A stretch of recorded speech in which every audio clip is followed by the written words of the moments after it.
ертеде бір екі дос өмір сүріпті. Олар бір күні ханшайымның үйіне келіпті.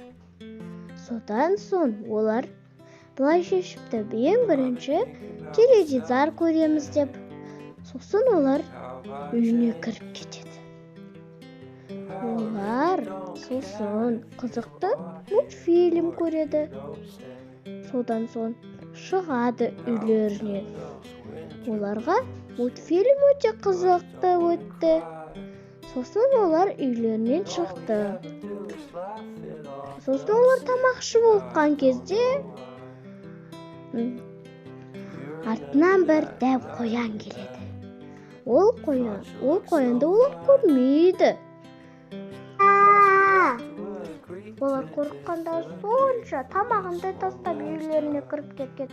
Ана қоян кеткенше үйде теледидар көре тұрайық. Олар қызықты мультфильм көрді. Мен кіргізіңдерші, мен сендерге тиіспеймін. Олар ойнауға келісті. Қарным ашты, сендердің қарындарың ашты ма? Я, біздің де қарнымыз ашты. Олар бақшаға барып жемістерін терді. Мен қазанға қуыра берейін мұнаны. Мына суды қосайын.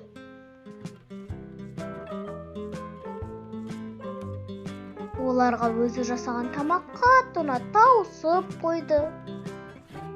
Біз сенің үйіңе қонақ тұрсақ бола ма? Я, болады. Олар ұйықтады.